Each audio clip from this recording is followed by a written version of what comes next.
నమస్తే, మీరు చూస్తున్నారు ఆచార్య టీవీ. నా పేరు వెంకటస్వామి. అయితే ఈరోజు నరేంద్ర మోదీ విచార్ మంచ్ తరఫున తెలంగాణ రాష్ట్రానికి అధ్యక్షుడిగా వ్యవహరిస్తున్న తిగుల మధుసూదన్ గౌడ్ గారు మనతో పాటు ఉన్నారు. దక్షిణ భారతదేశ ప్రధాన కార్యదర్శిగా కూడా ఆయన నరేంద్ర మోదీ విచార్ మంచ్ నుంచి సేవలు అందిస్తున్నారు. తను ఎన్నో సేవా కార్యక్రమాల్లో పాల్గొంటూ నరేంద్ర మోదీ విచార్ మంచ్ యొక్క ముఖ్య ఉద్దేశం ఏందో జనాలకు తెలియజేస్తున్నారు. దాంట్లో భాగంగానే ఈరోజు మనం నరేంద్ర మోదీ విచార్ మంచ్ యొక్క లక్ష్యాలేంటి, నరేంద్ర మోదీ విచార్ మంచ్ దక్షిణ భారతదేశంలో ఎలా విస్తరించబోతున్నారు అన్ని వివరాలు అడిగి తెలుసుకున్నాం. నమస్కారం అండి. నమస్కారం అండి. సార్ బాగున్నారా? బాగున్నాను సార్. ముఖ్యంగా ఈరోజు Acharya TV news and entertainment channel మీ యొక్క వెంకటస్వామి గారికి ప్రేక్షకులందరికీ శుభాకాంక్షలు. మనం ఏదున్నా ఆచార్యం ద్వారానే మనం నేర్చుకుంటాం. అదేవిధంగా మీ యొక్క ఆచార్య టీవీ మన యొక్క భారతదేశానికి దిక్సూచిగా రావాలని కోరుకుంటున్నా. తప్పకుండా ధన్యవాదాలు. అయితే మీ నరేంద్ర మోదీ విచార్ మంచ్ తరఫున తెలంగాణ రాష్ట్రంలో ఎలా విస్తరిస్తున్నారు, ఏం జరుగుతుంది అసలు? నరేంద్ర మోదీ విచార్ మంచ్ మనకు భారతదేశంలో మనం పుట్టడమే ఒక అదృష్టం.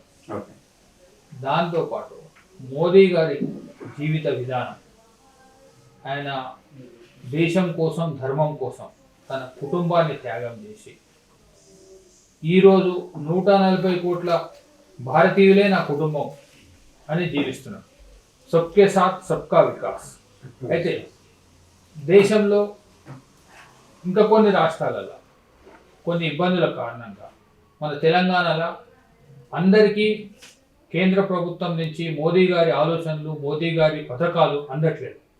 కావున మా వంతు ప్రయత్నం కింద నరేంద్ర మోదీ విచార్ మంచ్ నుంచి అందరికీ ఒక కేంద్ర ప్రభుత్వ పథకాలు మేము ప్రచారం చేస్తూ వాళ్ళకు ఆ పథకాలు అందాలని ప్రయత్నం చేస్తూ మా యొక్క సూచనలు కూడా ఇప్పుడు గురుకుల విద్యకు బోర్డు ఆమోదించింది.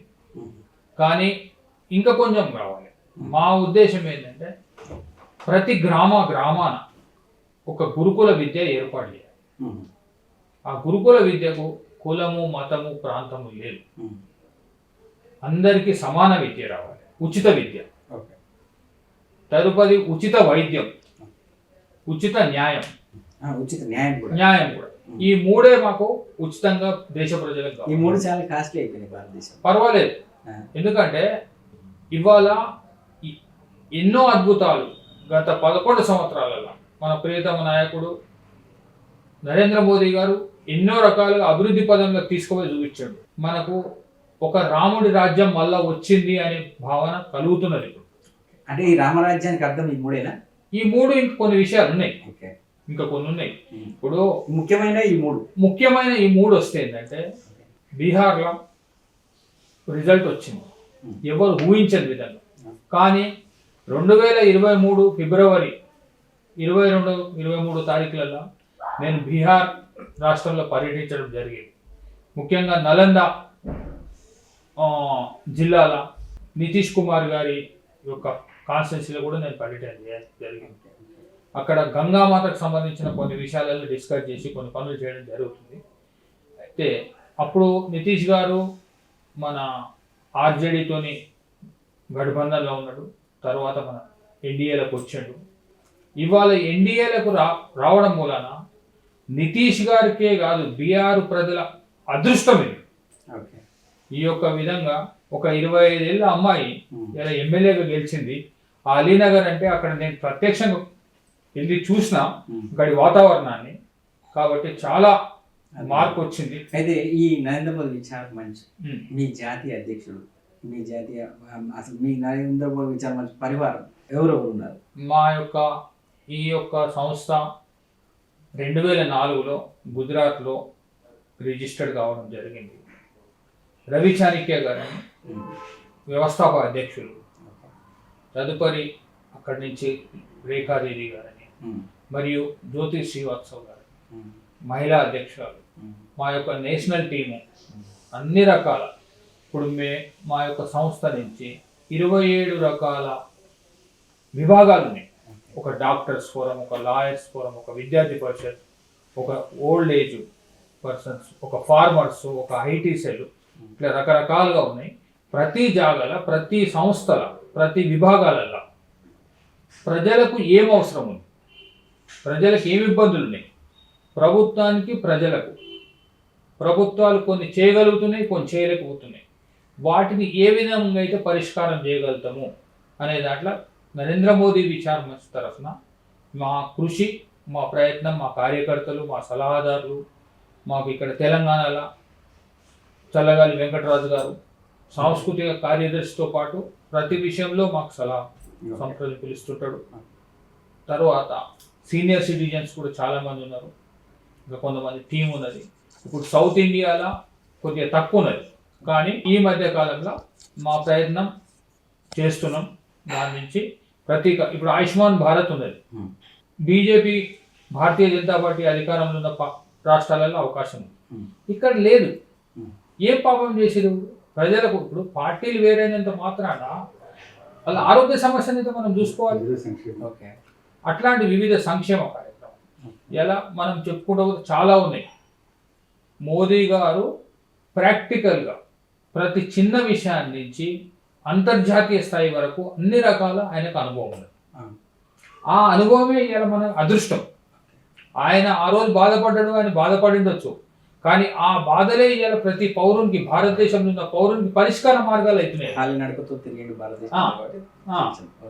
అందుకోసం అనేసి ఇవాళ మనం గల్లీలో మాట్లాడగలుగుతున్నాం, ఢిల్లీలో మాట్లాడుతున్నాం, చంద్రయాన్ 2, 3 అని కూడా పోతున్నాం, మిసైల్స్ చేస్తున్నాం. అంటే గౌరవంగా ప్రపంచ దేశాలకు ధీటుగా నిలబడడం అంటే మన ప్రియతమ ప్రధాని నరేంద్ర మోదీ గారు. కాబట్టి ఆ మోదీ గారి విచార మనసులో మేము పనిచేయడం మా అదృష్టం కూడా భావిస్తున్నాం. మన ఛానల్లో ప్రేక్షకులందరికీ కూడా వాళ్ళకి ఏ సమస్యలు ఉన్నా మన దృష్టికి వస్తాయి. మేము కూడా ప్రయత్నం చేస్తున్నాం, తెలుసుకుంటున్నాం. ముఖ్యంగా ఇంకొకటి మా ప్రయత్నం ఏంటంటే రసాయనాలు లేకుండా కెమికల్ ఫ్రీ ఫార్మేషన్ వ్యవసాయం, అది కావాలనేది మా ఉద్దేశం. అయితే దీనికి కావాల్సింది ఏంటంటే గోమాతను రక్షించుకోవాలని అందరం అనుకుంటున్నాం. కానీ నా యొక్క అభిప్రాయం ఏంటంటే గోమాతను రక్షించుకోవాలంటే రైతుకు, గోవుకు అనుసంధానం చేద్దాం ఫస్ట్. ఎప్పుడైతే రైతుకు గోవు నుంచి తనకు ఆర్థికంగా లాభం జరుగుతుందో ఏ రైతు అమ్మడు మొదటి పాట. అక్కడ మనం 50% ఆపగలుగుతాం. అయితే ఇలా మీరు అన్నందుకు చాలా బాధాకరమైన విషయం. అది స్వతంత్రం వచ్చిన రోజు 30 కోట్ల జనాభా ఉంటే 150 కోట్ల గోమాతలు ఉన్నాయి దేశీవాళి. ఈ రోజు 140 కోట్ల జనాభా దాటింది, 10 కోట్ల దేశీవాళి గోమాతలు లేదు. కాబట్టి ఇది చాలా బాధాకరం. ఇవాళ క్యాన్సర్ వస్తుంది, వివిధ రకాల జబ్బులు వస్తున్నాయి. అంటే ప్రతి మనం చేసే భోజనంలో, ప్రతి నీళ్ళల్లో, ప్రతి గాలిలో ఇబ్బందికరమైన పరిస్థితులు. కాబట్టి గత 25 సంవత్సరాల నుంచి మేము రామరాజ్య స్థాపన కావాలనే అభిప్రాయంతో ఈ విచార్ మంచు పాదరక్షలు వదిలేసి అక్కడికే వస్తున్నాను సార్ నేను. అయితే ఈ విచార్ మంచు యొక్క ఉద్దేశం బాగుంది. మీరు పర్సనల్ విషయానికి వస్తే ఈ పాదరక్షలు లేకుండా చాలా అసలు నాకు తెలిసినప్పటి నుంచి మిమ్మల్ని చూడలేదు. నాకు తెలియక ముందు కూడా ఇప్పుడు గత 25 సంవత్సరాల నుంచి కూడా లేదని చెప్పేసి అంటున్నారు. అసలు ఎందుకు మీరు ఈ చెప్పులు వదిలేసి చెప్పులు లేకుండా 25 సంవత్సరాల నుంచి ఈ ఇప్పుడు నడుస్తున్న సమకాలిక పరిస్థితులలో తిరగడం ఎలా సాధ్యమవుతుంది? అసలు ఎందుకు వదిలేశారు? ప్రశ్న చాలా చిన్నగానే ఉంది, కానీ సమాధానం చాలా పెద్దగా చెప్పాల్సి వస్తుంది. సమయభావము. 18 మే 2000 సంవత్సరంలో హైదరాబాద్లో అప్పుడున్న కొన్ని ప్రత్యేకమైన పరిస్థితులలో కొంతమంది అవినీతి పరులు కొన్ని కుట్రల మూలంగా నా మీద కొన్ని ఇబ్బందులు చేశారు. తర్వాత అవన్నీ చూసినాక అప్పుడు నాకేమనిపించిందంటే మన సమాజంలో ఇటువంటి పరిస్థితులలో కూడా ఇంత దౌర్జన్యంగా, ఇంత అన్యాయంగా ఇన్ని ఇబ్బందులు గురి చేస్తున్నారు అంటే సమాజంలో మార్పు రావాలి.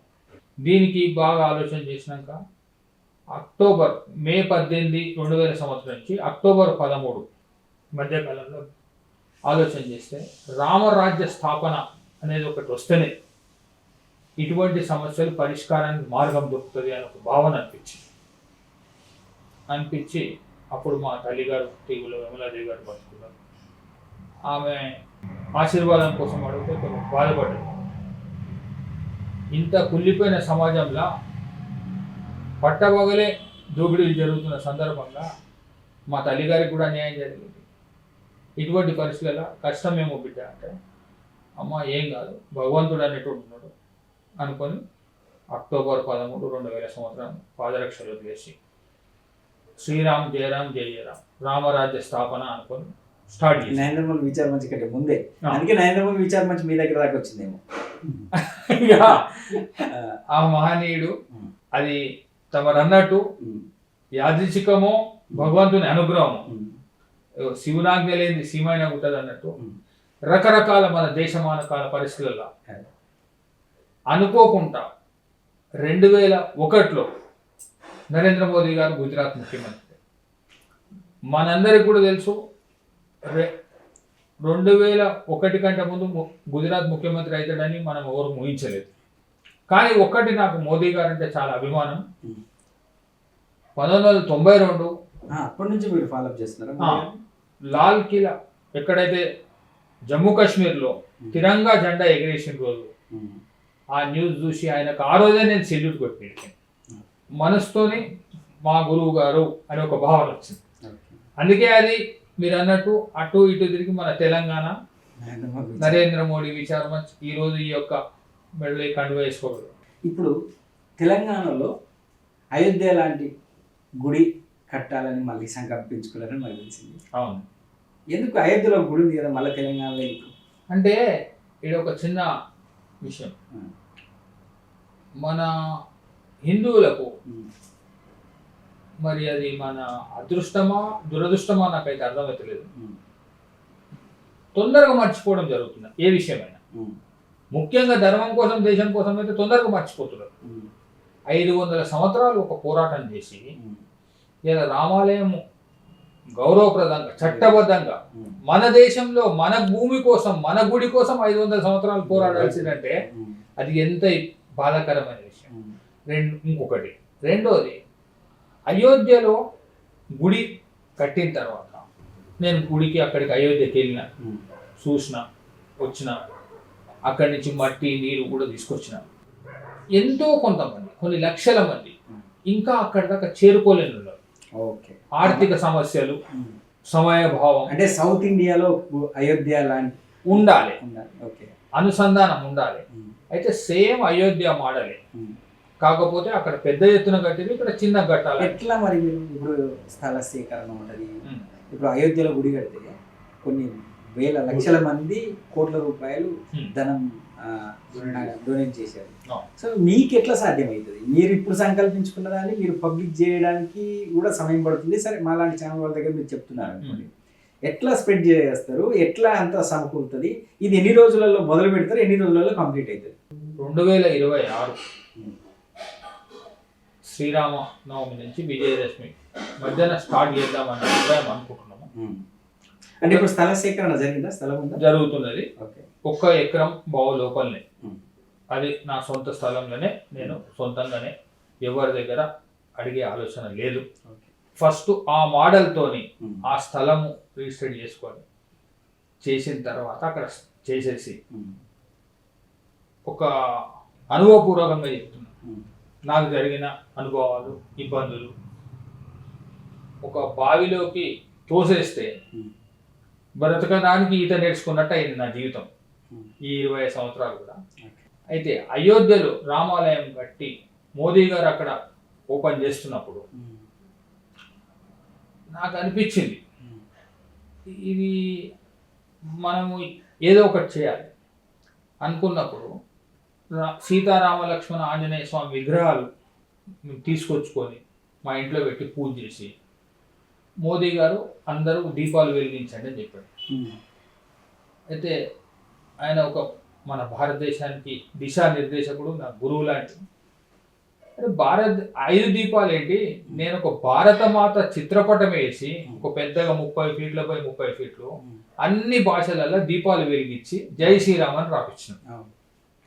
సో మాకు అనిపించింది అప్పుడు, చాలా ఆనందపడ్డారు వచ్చిన ప్రజలు, భక్తులు చాలా బాగున్నారు.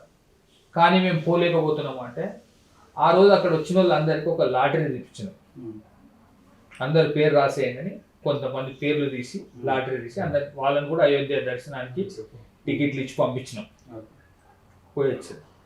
ఇక అక్కడి నుంచి నాకు అనిపించింది మన హైదరాబాద్ నగరంలో కూడా ఒక మందిరం నిర్మించుకోవాలి, అది ఒక సంకల్పం. ఓకే సార్, అయితే చివరిగా నరేంద్ర మోదీ విచార్ మంచ్ యొక్క పరివారానికి, అంటే మా ఛానల్ తరఫున, అంటే మా ప్రేక్షకులకు చెప్తున్నారు, దాంతోపాటు మీ పరివారానికి, దేశం మొత్తానికి మీరు ఏం చెప్పదలుచుకున్నారు? మీ యొక్క ఈ సౌత్ ఇండియా కార్యదర్శిగా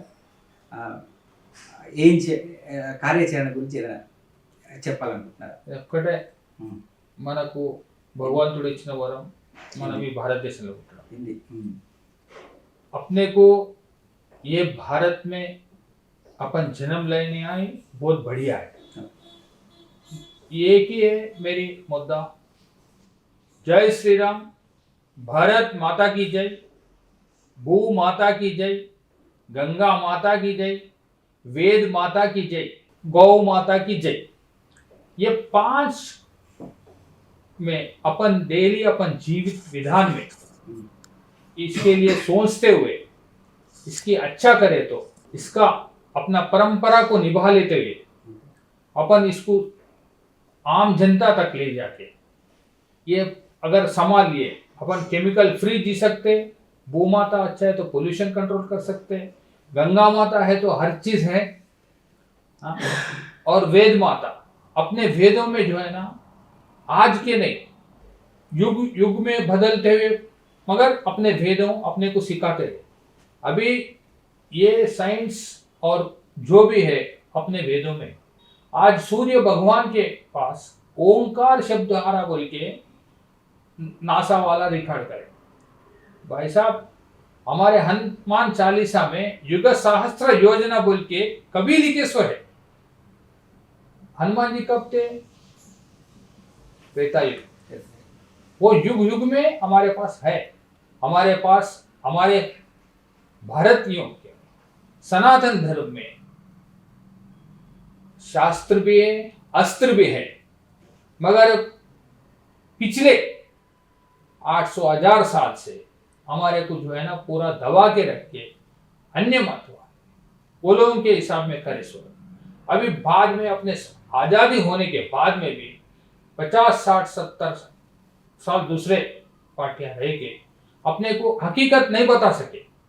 आज लोकप्रिय प्रधानमंत्री नरेंद्र मोदी जी के अधर में हमारे शासन कर रहे हैं, और अभी पढ़ाई में किताबों में ये भी बदल रहे हैं. और देशवासियों को यही मेरी विनती है, मोदी जी के मदद में अपन रहना, और अपने को जो काम है, आपके किसी को तकलीफ है हमारे पास लेके आइए, हम उसका हल कर देंगे.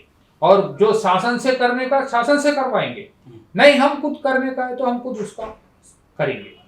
किसी को करप्शन फ्री होना है, भ्रष्टाचार नहीं रहना है. जो काम करे सवाले को हक है, वो हक से उन्हें जीना है.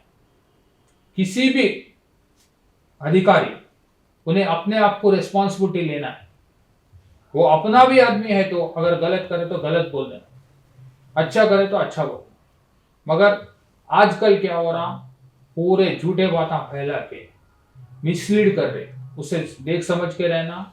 और हर कोई ऐसे आतंकवादियों को कोई जात पात कुछ नहीं रहता, वो आतंकवादी की दिमाग है. अपन ऐसा करना कि ना जातिवाद ना प्रांतिवाद छोड़ के अपन अपना देश के लिए, धर्म के लिए, अपना परंपरा के लिए अपन अच्छा काम करते हुए अच्छा जीवन में करना बोल के मेरा नरेंद्र मोदी विचार मंच से हमारी सूचना है, विज्ञप्ति है. धन्यवाद. धन्यवाद. जय श्री राम. जय श्री राम.